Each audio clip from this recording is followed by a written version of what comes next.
Kraft Music Hall with Bing Crosby, Mary Martin, Victor Borge, Jerry Lester, John Scott Trotter and his orchestra, and the Music Maids and Hal. Bing's guests for this Thursday evening in the old Kraft Music Hall are Mary I. Barber, the United States Army's dietetic expert, Pat O'Brien of the cinema, and Wingy Manone of the hot trumpet. And here's Bing Crosby. I like New York in June. How about you? I like a Gershwin, too. How about you? I love a fireside when a storm is due. I like potato chips, moonlight, motor trips. How about you? I'm mad about good books, can't get my fill. And Franklin Roosevelt's looks give me a thrill. Holding hands in a movie show when all the lights are low may not be new, but I like it. How about you? I like New York in June. How about you, baby? I like a Gershwin tune, but oh, how about you? I love a fireside when a storm is due. I like potato chips, moonlight, and motor trips. How about you? How about you? I'm mad about good books, can't get my fill. And Franklin Roosevelt's looks give me a thrill. Holding hands in a movie show when all the lights are low may not be new, but I like it. How about you? I'm mad about good books, can't get my fill. And Franklin Roosevelt's looks give me a thrill. Holding hands in a movie show when all the lights are low may not be new, but I like it. He likes it. I love it. He loves it. How about you? Yes.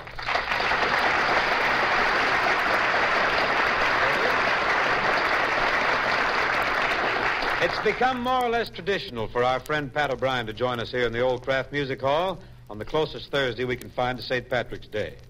Tonight he comes straight from Universal Studios, where he's recreating for the cinema a role that he played for 39 weeks on the Chicago stage. The soft-spoken copper, Dan McCorn, in the hit show Broadway.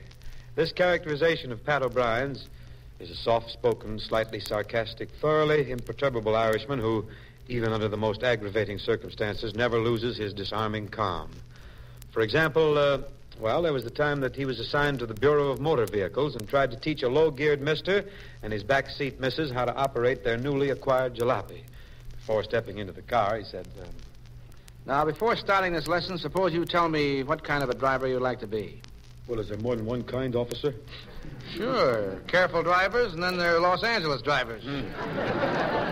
Could you teach me to be a backseat driver?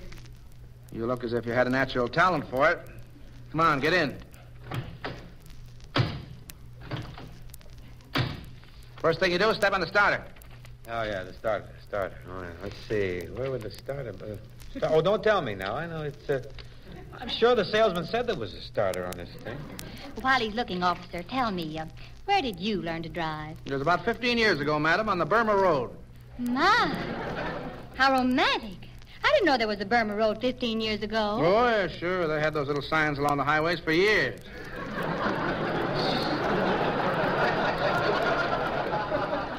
The starter. I wonder if I could have left it in my other pants. Here's the starter. Step on it. What's the matter with this car? Sounds a little like asthma. You know, officer, I bet you're right. Asthma runs in Harry's family. Yeah, I know. I've heard him sing. Should I step on the starter again, officer? Well, if you can find it again. Oh, boy, listen to that motor. You'd never guess I bought this bus secondhand, huh, boy? Thought you made it yourself. The man who sold us this car said it would sound in every car. He wasn't kidding. How'd you happen to buy this mechanized Mickey Finn? Well, you see, we just got around to buying a car because, well, Harry didn't think the automobile was here to stay. This one seems to be. Let's see now. Where's that starter again? Let me see. Harry used to say the automobile would never replace the horse. Priorities are apt to bring horses back. Not Harry's. They'd be ashamed to come back. You know, they got rights to put luminous paint on these starters down here so a fella can find them in the dark. You know that? Yeah, they ought to do the same for you. You've been in the dark for years. While you're down there, push that starter and let's get on with this lesson. Oh, hurry, Harry. Come up here where you can see the scenery. We're moving. Yeah, it's always nice if the operator of a car is in a position to see the scenery. You started the car while it was in gear. Hey, look at me. I'm driving. And nunnies, too. Nunnies. You're a marvelous teacher, officer. Only half a lesson in Harry's driving, no hand. All right, Gene Autry, I cut the switch. We're still rolling. Put on your foot brakes. Okay, we got new brake liners. On all four wheels? No, I got them in the glove compartment.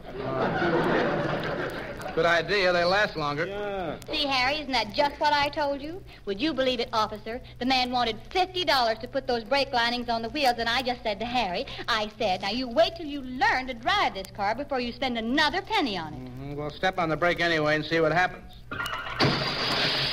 No, my head. Well, that's one way of cleaning enough of those safety stickers off the windshield. Now you can see where you're going. Luckily, your old brakes still hold. Never mind those silly little details. Let's get driving. Mm-hmm. Before we do, there's one more thing I want to explain. All highways are divided into 3 lanes. One lane for normal driving, one lane for passing. Now, if you should want to park, which lane would you choose? Priscilla. Harry. Now, let's see. Where's that starter again? It was down here a minute ago. All right, find it and push it. Ah, great work, kid. Made it, huh? Yeah, now climb back to the seat, and I'll show you how to shift gears. There are 3 gears, first, second, third, or high. Say, could you simplify that? I have trouble remembering. Well, first, second, and third. Help you any, call it win, place, and show. Now shift. Like this? No! Not like that. Look out! Congratulations, you hit 2 cars. Pretty good, huh, Mary? Made a billiard. I don't suppose you care whether you dent your fenders. Oh, no, indeed. We think dented fenders just give a car that lived-in look. You know, I've been thinking if I can learn to drive like this, maybe I ought to turn in the car and get an airplane. I could learn to fly in no time. Just keep driving like this, you won't need an airplane. You'll have wings of your own.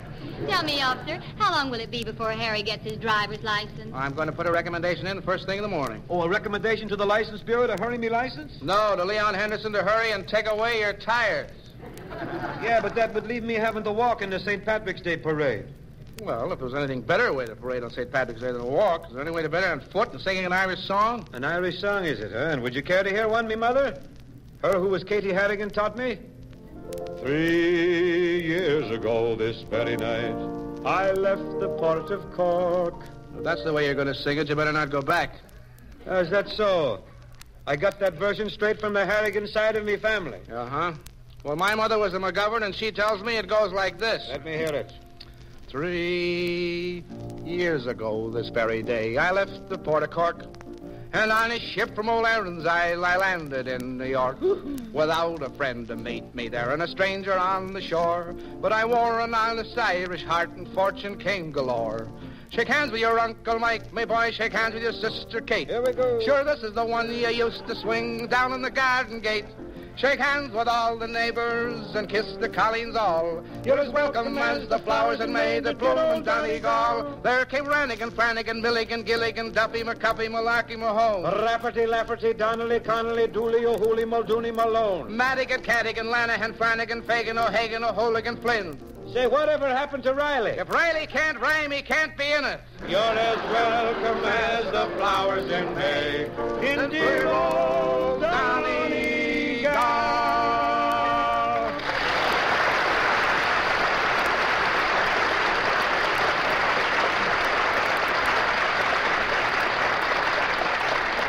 Thank you, Pat. I still like it as a ballad. You know, some unpremeditated melody crept in there, but entirely premeditated. Here is Ken Carpenter. For families where there are youngsters, we'd like to suggest a food that's wonderfully nutritious. A cheese food as digestible as milk. Rich, mild Velveeta. Velveeta is so popular that Kraft provides it not only in a half-pound package, but in a thrifty 2-pound loaf. And right now, during Lent, that 2-pound Velveeta loaf can be a real help with your menus. Think what different main dishes you can make with smooth, melting, tantalizing Velveeta. A Velveeta souffle, puffy, light, and exciting. Steamed rice tossed in a golden Velveeta sauce. Broiled fish topped with toasted Velveeta slices.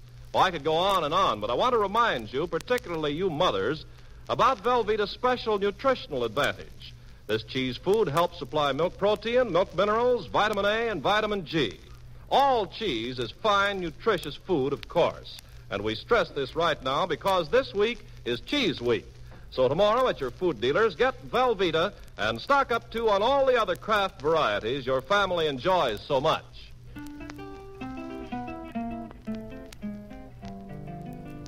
All our friends keep knocking at the door. They've asked me out 100 times or more. But all I say is leave me in the gloom. And here I stay within my lonely room. 'Cause I don't want to walk without you, baby. Walk without my arm about you, baby. I thought the day you left me behind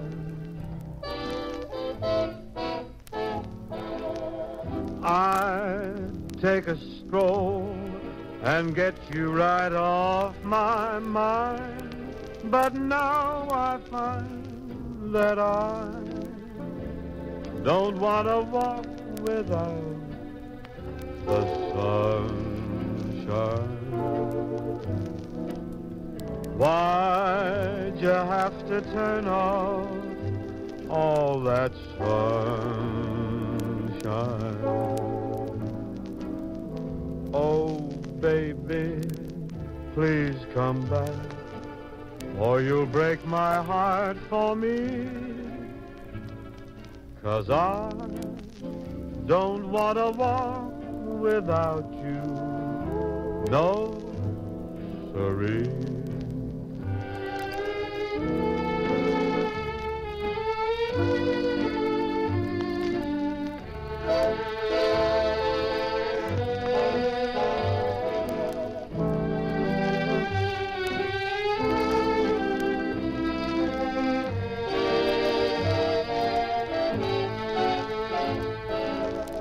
I thought the day you left me behind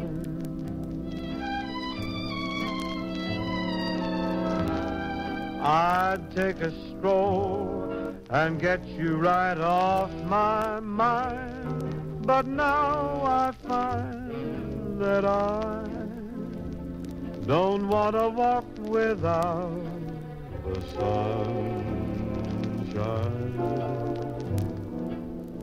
Why'd you have to turn off all that sunshine? Oh, baby, please come back, or you'll break my heart for me. 'Cause I don't want to walk without you, no, siree. Our Danish confrere, Victor Borge,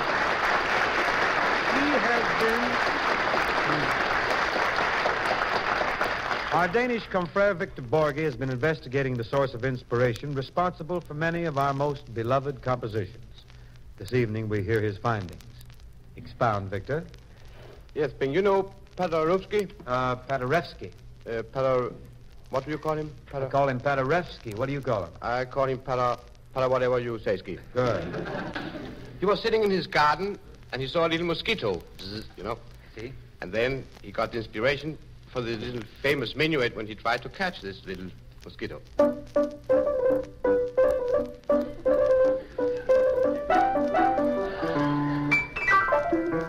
he never caught it. Rossini had a friend who stuttered. It wasn't much, only when he was talking, but he didn't talk much because he was stuttering. So nobody knew he was stuttering, but somebody told me. And he was bald, this friend of Rossini's. He was very bald, and Rossini said always, it is better to be bald than to have no hair at all. And this stuttering friend gave Rossini the inspiration for the overture to Wilhelm Tell on account of his stuttering.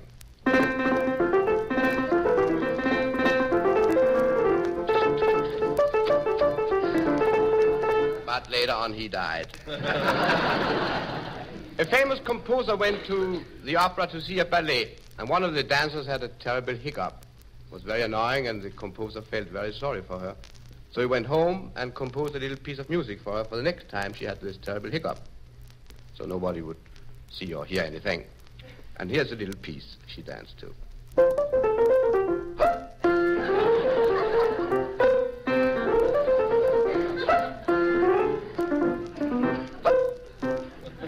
Of course, he died, too. Strauss, Johann Sebastian Strauss, was eating cherries, and when he spit out the stones, he got the inspiration for the Blue Danube.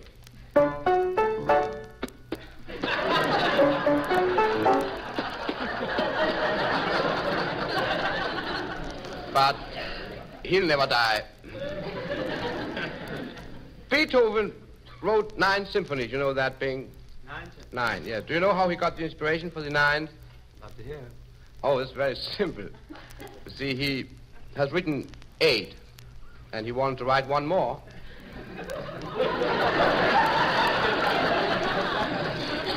That's right.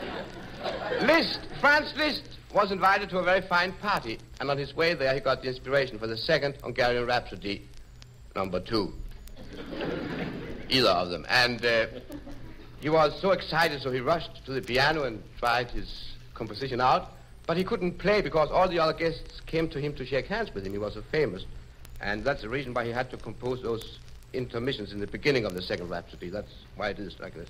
How do you do, Mr. Liszt? Oh, how do you do? How do you do, Mr. Liszt? Oh, how do you do? Hey, Franz, could you let me have a Findle Friday?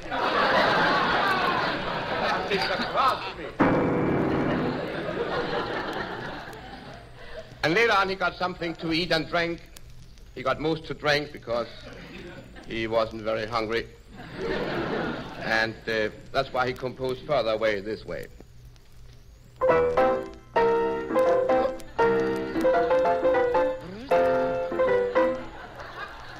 And now he becomes ill.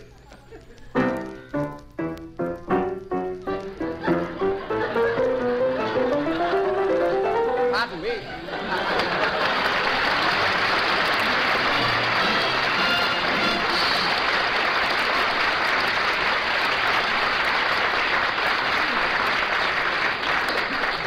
Thank you, Victor. That was a very instructive chalk talk on harmony, composition, and contrapuntal confusion. Later, you might perhaps come back and play something by Offenbach? Yes, I'll be off and back. Yes, do that. Do that. In the meantime, here's Mary Martin and the story of Jenny.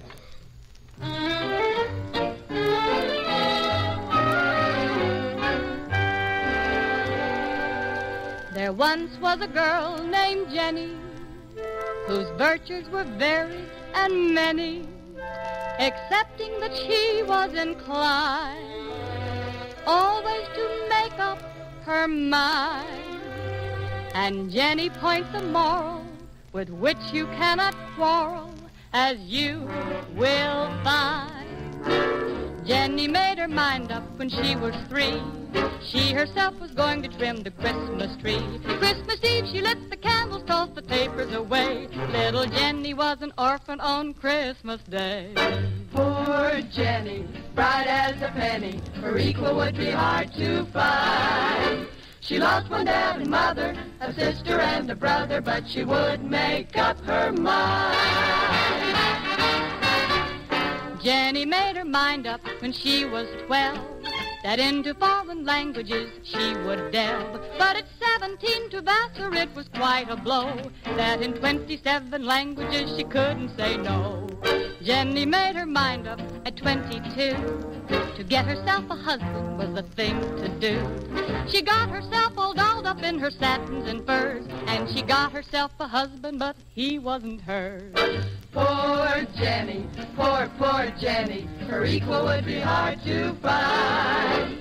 Deserved a bed of roses, but history discloses that she would make up her mind.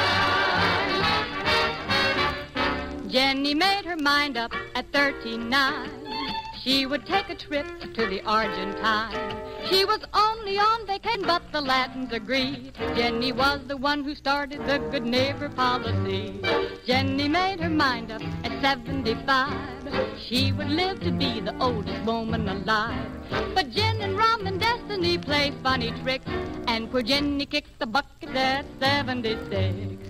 Poor Jenny, bright as a penny, her equal will be hard to find. To Jenny I'm beholden, her heart was big and golden, but she would make up, she would make up her mind.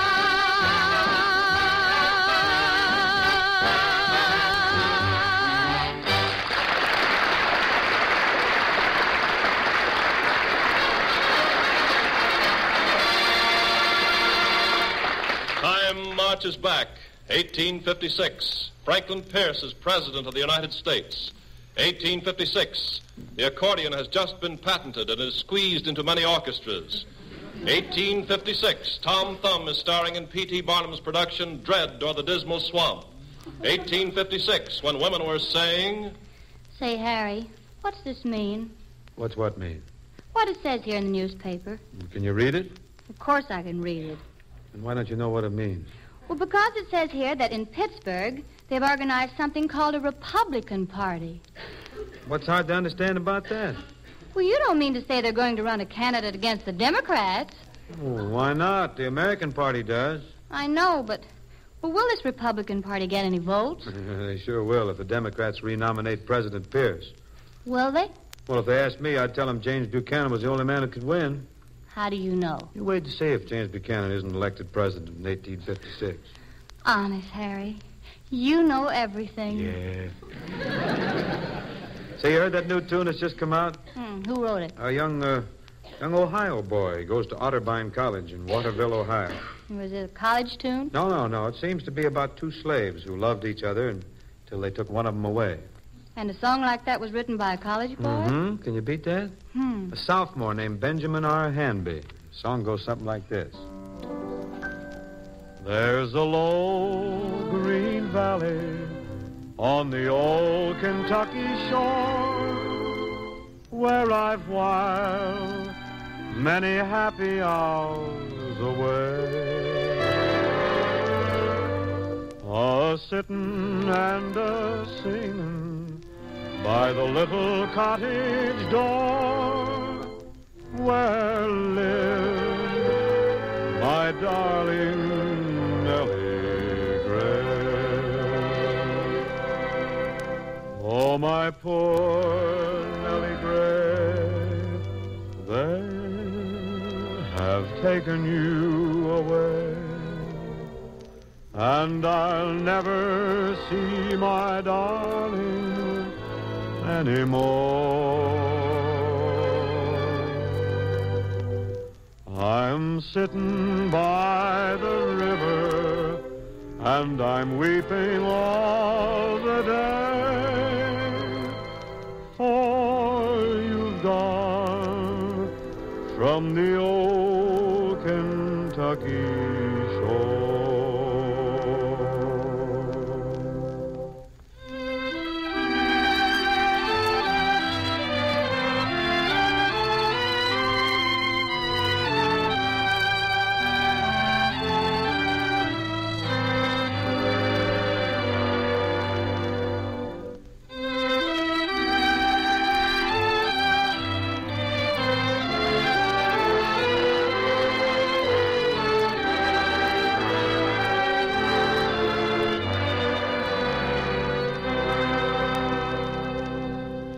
My poor Nellie Gray, taken you away, and I'll never see my darling anymore. I'm a-sittin' by the river, and I'm weeping all the day, for you've gone from the old Kentucky shore.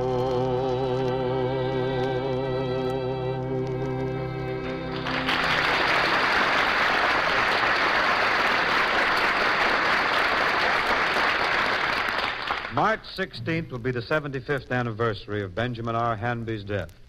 But Darling Nellie Gray has become an American folk song. And here from Carpenter is another message for American folks. This week is Cheese Week, a time when there are great displays and specials on the famous varieties of cheese and cheese products made by Kraft. It's time to lay in a good supply to help you with your Lenten menus. This cheese food Velveeta is certainly one must for your shopping list. And because it's Lent, I want to be sure you know how to make delicious cheese sauce the easy Velveeta way. In the top of your double boiler, melt 1/2 pound of this cheese food with the delicious, rich, mild cheddar flavor. And then stir in 1/3 cup of milk. And there it is, all done. A glorious, tantalizing cheese sauce to pour generously over vegetables, shirred eggs, or seafood, or rice, noodles, or macaroni. A wonderful sauce to fold into a fluffy omelet or to pour over toasted sandwiches or any one of a dozen Lenten specials. Besides wonderful flavor, Velveeta helps supply milk protein, milk minerals, energy, vitamin A, and vitamin G. And this cheese food is digestible as milk itself. That's nice to know when you hanker for a Velveeta snack at midnight. There's a 1/2 pound Velveeta size, of course, but now, particularly during Lent, it's smart to get the 2-pound Velveeta size so that you'll have plenty for slicing and spreading as well as for the hot cheese sauce. Remember, this is Cheese Week, and make a mental note now to put Velveeta on tomorrow's grocery list.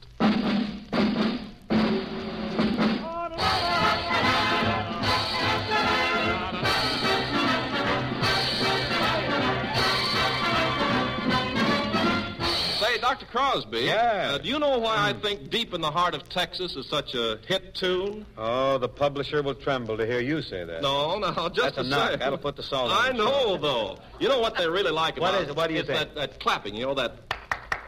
Now, of course, you do it this way, sort of a Charleston, Syncopated, kid. Yeah, and then I have my own special way. And what is that? Just listen to this.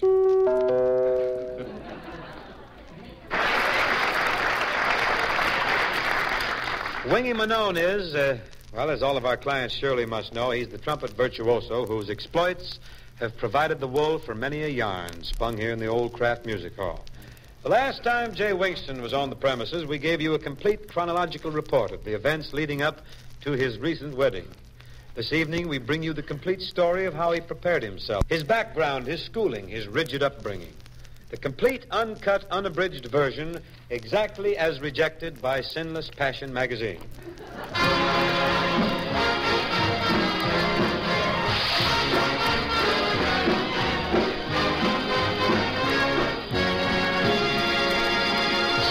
The Society Life of J. Wingston Manone, or They Gave Him the Bird in the Gilded Cage.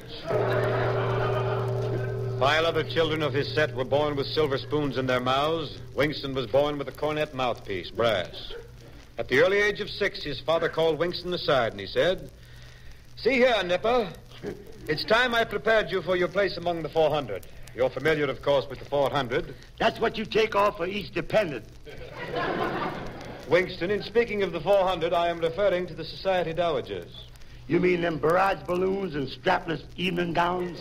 The lad was sharp as a shad. While his father was recovering from his stroke, the work of preparing Wingston for society and furthering his education was continued by his guardian, Patrick O'Brien, who asked him, Where would you like to prep, Wingston? Which of these 3 schools do you prefer, Lawrenceville, Petty, or Hotchkiss? Give me that hot kiss. No, son, you mean Hotchkiss. I mean hot kiss. I know what I'm doing. After a few years' private tutoring, Winston entered college. We have a telegram here from the alumni of the school requesting that the college remain nameless. When Winston's guardian visited him at school, he asked Winston what athletics he had taken part in to win his letter. Winston replied, I'm the string changer on the yo-yo team.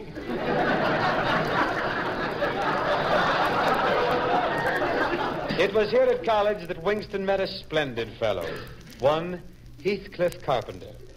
Taking Winston under his wing the day he arrived, Carpenter said, Cigarette? New thinks. I fear the tennis season will be frightfully dull this year.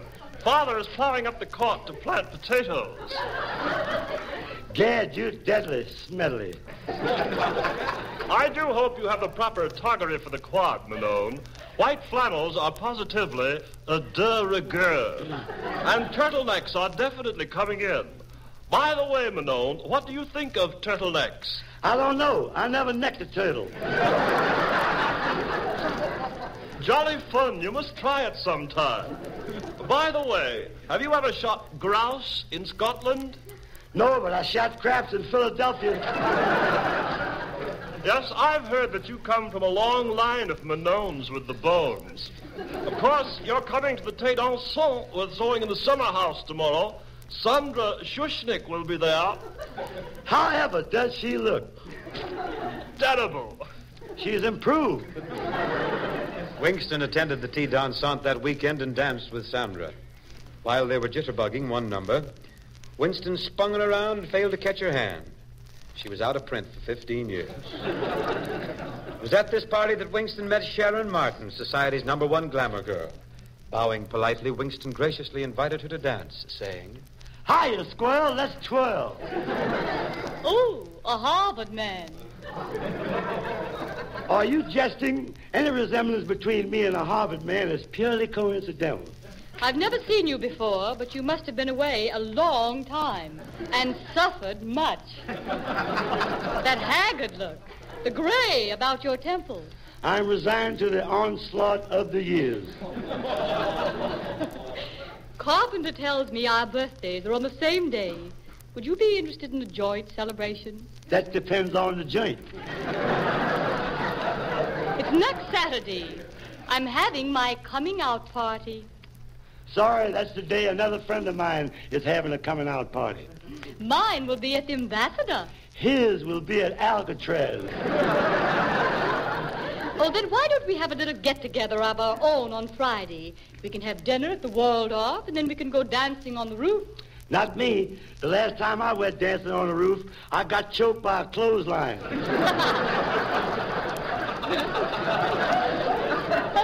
Nevertheless, Winston joined Sandra for her coming-out party. He wore his first formal attire to the affair, a tuxedo he stole off a fight announcer. Winston seemed a little ill at ease in his starched shirt, and Sharon asked him, Winston, aren't you a little stiff in that tuxedo? Stiff? I never touched the stuff. It was with this party that Winston finally arrived in society. There was simply no stopping that couple. They won the mug for the most gruesome twosome. Just breezed in the event, and shortly afterwards, Winston won the admiration of the crowd when he and a small group of musicians, slightly overheated from standing too near a chafing dish, wound up the party by playing That's a Plenty.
there, Winston. That was sharp as jailhouse Java. That's really putting plenty into that's a plenty. We're going to be catching you soon over at the streets of Paris, I hope. Meanwhile, in a slightly contrasting musical mood, Mary Martin goes operatic on us with nothing less than Les Fils de Cadiz.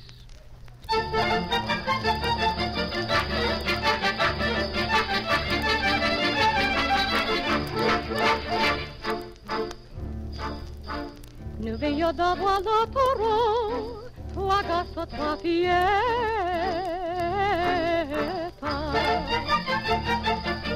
Que la pelouse au festival, et nous dansions une bolero, au son de castagnette.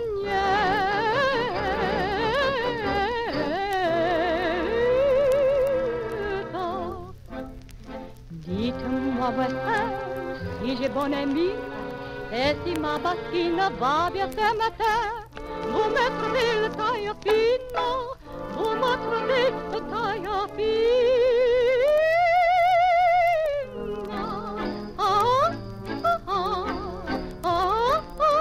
Les filles de Cadiz, c'est moi qui fais cela.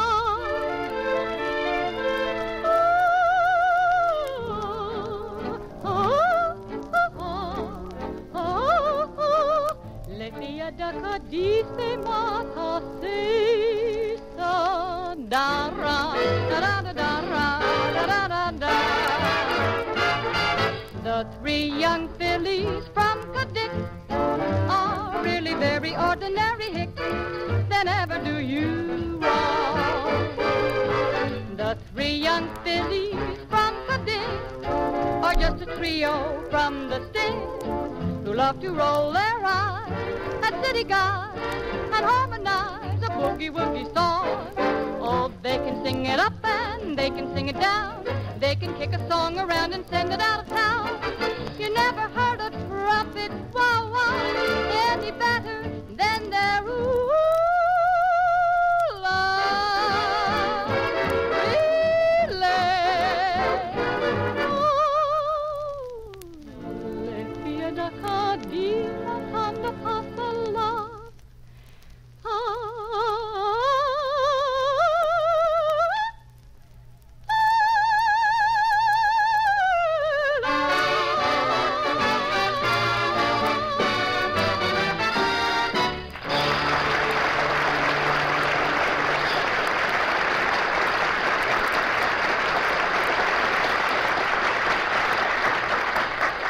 One of the few women in Washington who were appointed at $1 a year, Mary I. Barber is food consultant to the Secretary of War, assigned to the Quartermaster Corps. This makes Mary Barber the only woman in history ever to hold such a position, and although not technically a member of the armed forces, Miss Barber is advisor on the selection of food to our rapidly expanding army. In other words, it's her job to fill that ever-loving stomach that an army travels on. Feeding nearly 2 million hungry soldiers a day, that really sounds like a man's job. Why, Bing, feeding men is a woman's job. I get it from some of your boarders that they're the best-fed soldiers in the world. Your cooks must be pretty good. They get plenty of experience serving over 5 million meals a day. Over 5 million meals? Goodness. Miss Barber, I wonder, would you tell me something I'm sure will interest women all over the country? Certainly, Mary. What is it? What kind of can opener do you recommend? Now, Mary, don't forget we're asked to conserve tin. So we have 30 local buying points for perishable foods, where they buy about 3.5 pounds of vegetables per week per man, around 65 pounds of cheese per month for every 100 men, and we used up nearly 2 million eggs a day. 2 million eggs? 2 million. Sounds as if every time a hen goes, it's a bundle for Barber. Oh, it must be quite a thing to walk into your neighborhood grocery store and say, now let me see, I'll have 16 tons of potatoes, a few cold cuts for lunch, about $100,000 worth will be enough. Oh, yes, we do need some milk, say about 2 million gallons. Oh, yeah, and then off you go to the lumber yard. Why the lumber yard? Toothpicks. Yeah. Oh. That must be a sweet check Uncle Sam picks up for all those groceries. It costs about 50 cents a day to feed each soldier. Wouldn't it be wonderful if a soldier could feed a woman for that?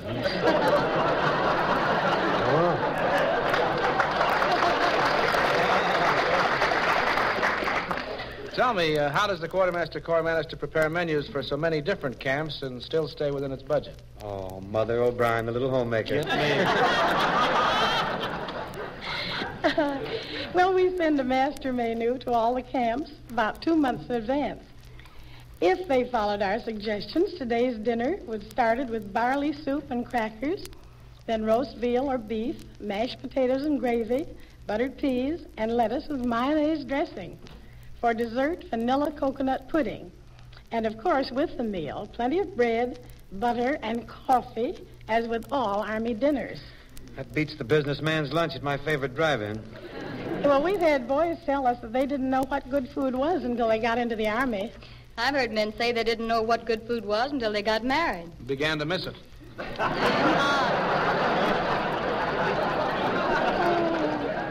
Does the change from home cooking to Army diet affect the boys' weight any, Miss Barber? Trotter is our expert on weights and measures. I understand you're something of a food expert, too, John Scott. Well, all my life I've been eating. Well, truly, John, we found that the average enlisted man gains 8 to 10 pounds during his first few months in the Army. 10 pounds? Heavens to Betsy. Say...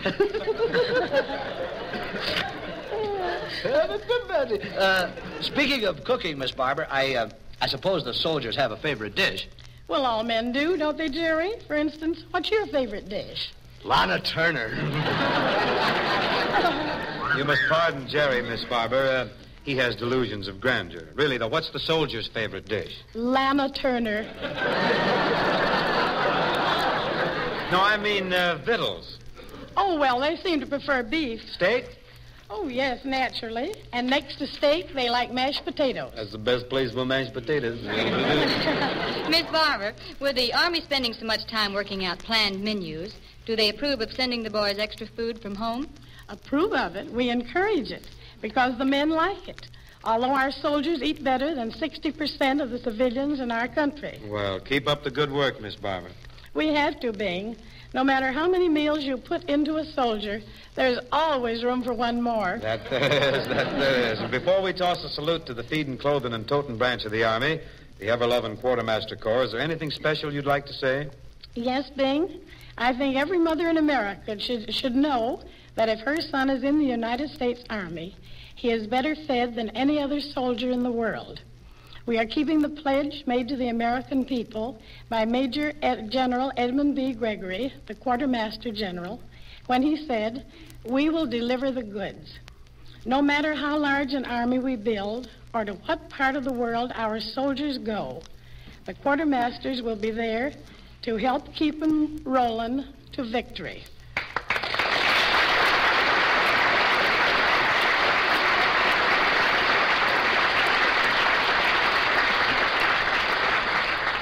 Thank you, Mary Barber. And here's the song of the Quartermaster Corps with some special lyrics aimed at your department.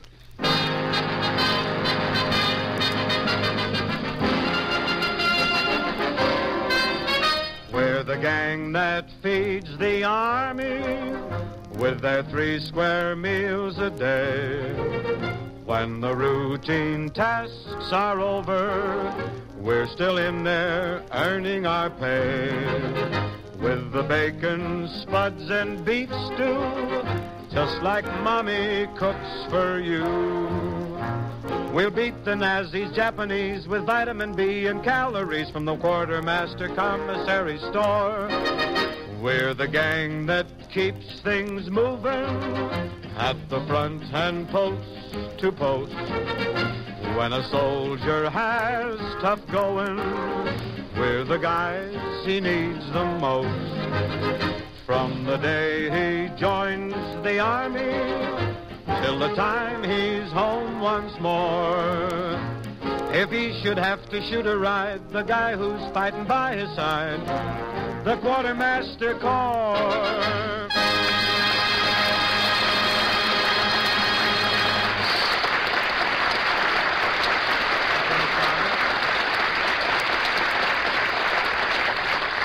From the song of the United States Army Quartermaster Corps, we turn to the head of the KMH Quartermaster Corps, Ken Carpenter. Next week, food dealers all over America will be featuring the fine Swiss cheese made here in this country. For next week is National Swiss Cheese Week. How long has it been since you've had some of this particular variety of cheese that's nut sweet in flavor? Swiss cheese and crackers with fresh fruit is a corking dessert. That delicate Swiss flavor is a natural with salads. Swiss cheese and ham on rye bread, oh, that's a sandwich classic. And right here in America, we make Swiss cheese that's the match of that made anywhere in the world. So remember, next week, watch for your food dealers' displays of Swiss cheese. And tomorrow and Saturday, remember to purchase generous quantities of cheddar cheese and cream cheese and cheese spreads for your family's enjoyment. Kraft has a variety for every taste. Boy, these are great days for cheese lovers.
That's a highly interesting arrangement, John Scott. Only a man your size could swing an anvil with such vigor and virtuosity. Look, if you're really neat now with that baton, you could glide gently into Miss You, huh?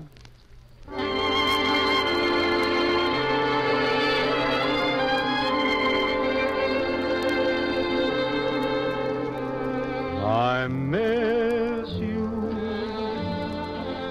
since you went away, dear. Miss you more than I can say, dear. Daytime, nighttime, nothing I do can make me forget that I still love you. kiss you. In my dreams I kiss you.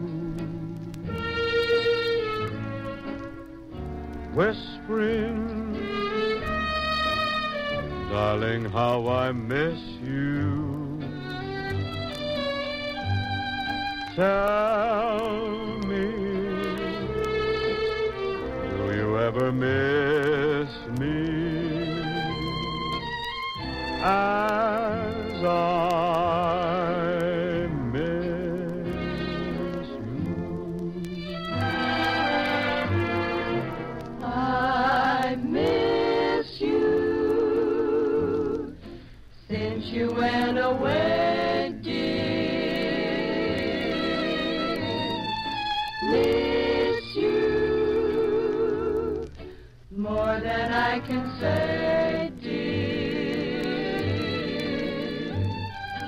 Daytime, nighttime, nothing I do can make me forget that I still love you. Kiss you. In my dreams I kiss you. Whispering, darling, how I miss you. Tell me, do you ever miss me as I miss you?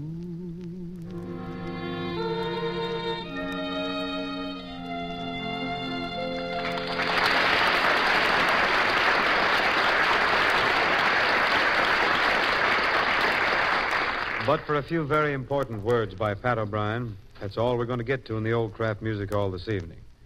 Next Thursday, the same time meeting took up tonight, our regular group will be augmented by such welcome visitors as Nigel Bruce, Alan Jenkins of the cinema, and the slang consultant from the picture Ball of Fire, Lester V. Berry, who wrote the Thesaurus of Slang.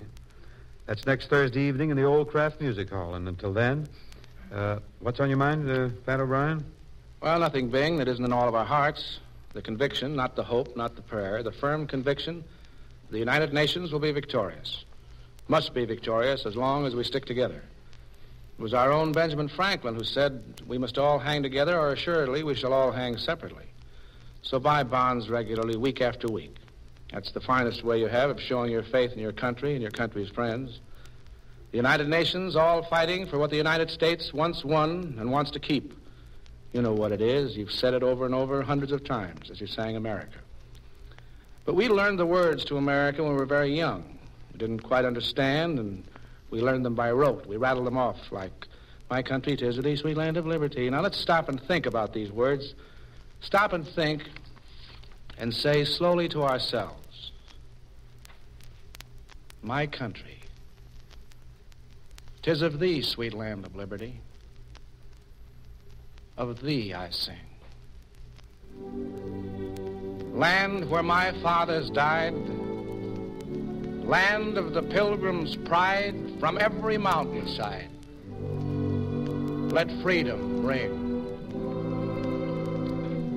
My native country thee, land of the noble free, thy name I love. I love thy rocks and rills, thy woods and temple hills, and my heart with rapture thrills like that above. Our fathers, God, to thee, author of liberty, to thee we sing. Long may our land be bright with freedom's holy light. Protect us with thy might, great God, our King.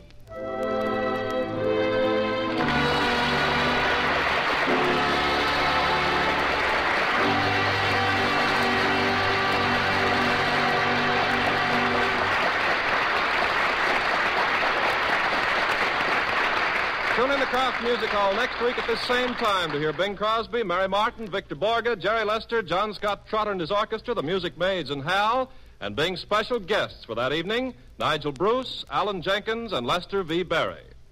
The Kraft Music Hall comes to you from Hollywood's Radio City.